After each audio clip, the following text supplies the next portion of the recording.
नमस्ते काका। नमस्ते। कैसे हो? मैं बहुत बढ़िया। अरे पानी लाओ।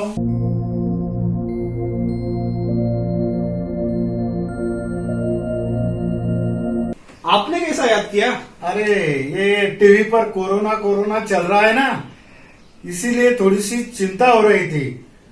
ऐसा लगा कि आपसे ही मिलकर पूछ लूं। उसमें कुछ चिंता करने जैसा कुछ बात नहीं है। कोरोना वालों के डरने के लिए कोई ऐसी बात नहीं है। वैसा तो अभी लॉकडाउन चालू है, आप घर पे ही बैठते हो, तो इसमें क्या डरने का? ये डरने की बात नहीं है, लेकिन हाँ, बीमार तो नहीं है, लेकिन बीमार न पड़े इसलिए क्या करना जरूरी है। अच्छा सवाल है आपका। हमारे आयुर्वेदा में एक सूत्र है, हिता हितम सुखम दुखम आयुष तस्य हिता हितम मानंच तंच यत्रोक्त आयुर्वेद से उच्चते।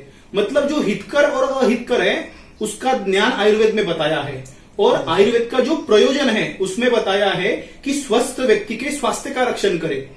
व्याधि हरण तो करना ही है, लेकिन आप जैसे जो सब स्वस्थ लोग हैं उनके स्वास्थ्य का रक्षण करना चाहिए। तो ठीक है, मैं आपको थोड़ा उनके बारे में बता ही देता हूं कि कोरोना या अन्य कौन सी भी बीमारी हो, उनसे बचने के लिए हम स्वस्थ व्यक्ति ने क्या क्या करना चाहिए। हाँ तो बताओ डॉक्टर साहब। आखिर ये स्वास्थ्य क्या होता है और ये किस पे डिपेंड होता है? तो व्याधि क्षमत्व नाम, इम्यूनिटी आपने सुना ही होगा। तो माताजी आप ध्यान से सुनिए, रसोई घर में आप रोजाना पीने के लिए गुनगुना पानी करना चाहिए। हाँ, घर के सभी सदस्यों को गुनगुना पानी दीजिए। ये गुनगुने गर्म पानी से क्या होता है? तो हमारे आयुर्वेद में एक सूत्र है, रोगाहा सर्वेपि मंदाग्नि। जो सभी रोगों का उत्पत्ति स्थान है वो मंदाग्नि है, और ये गुनगुने पानी से हमारा पाचक अग्नि सुधर जाता है। डॉक्टर साहब, खाने के पदार्थ में हमें क्या क्या बदलाव करना चाहिए? के पदार्थों में तो माताजी हल्दी, जीरे, लहसुन, धनिया, इनका उपयोग ज्यादा से ज्यादा मात्रा में करें, लेकिन ध्यान में रखें ये जले नहीं। इनसे क्या होगा, ये सभी पदार्थ उष्ण है, कफहर है, तो इनसे आप व्याधि से ज्यादा दूर रह सकते हो। हाँ डॉक्टर साहब, च्यवनप्राश भी है हमारे यहाँ, वह चलेगा? तो रोजाना सेवन करना चाहिए, वो तो जीवनीय बनाया है। उसमें अमल की यानी कि आंवला होता है, और वो शरीर के लिए बहुत ही अच्छा रहता है। तो हाँ माताजी, मैंने क्या क्या बोला आपके समझ में आया? हाँ डॉक्टर साहब, आया समझ में। एक तो गुनगुना पानी रोज पीना चाहिए, खाने में धनिया, जीरा, हल्दी का वापर रोज करना चाहिए, च्यवनप्राश का सेवन नियमित करना चाहिए। हाँ तो डॉक्टर साहब, एक सवाल और था कि घर में लड़की प्रेग्नेंट है, उसके बारे में क्या सलाह देंगे आप? हाँ, तो ये गर्भवती महिला का समावेश कोविड-19 के ग्रुपिज्म में हाई रिस्क में किया गया है, तो उसके लिए उससे भी डरने की कुछ बात नहीं है। लेकिन हाँ, सोशल डिस्टेंसिंग जो बताया है उनका पालन पूरा करना चाहिए।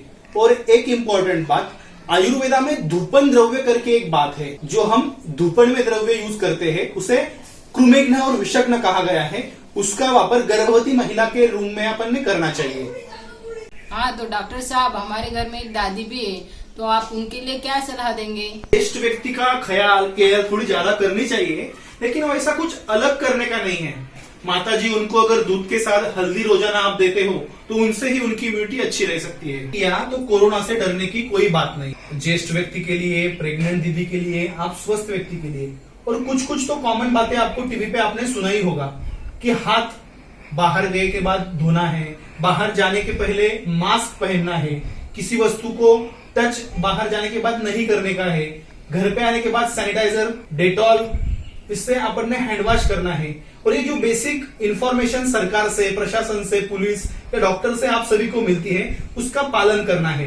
रोजाना योगासन, प्राणायाम, व्यायाम करना है। और हाँ, एक महत्वपूर्ण बात, ये जो 21 दिन का लॉकडाउन अपने को मिला है, उसमें हम ज्यादा से ज्यादा हमारा टाइम स्क्रीन यानी कि टीवी, मोबाइल पे डाल रहे हैं, तो उसकी वजह से हमारी आंखों को बहुत बड़ा धोखा हो सकता है।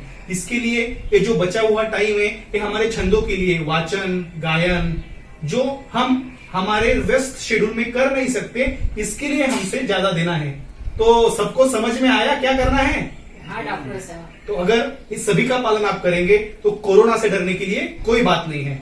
धन्यवाद डॉक्टर साहब। तो सब मिलकर हम सब सूचनाओं का पालन करेंगे, कोरोना को हराएंगे।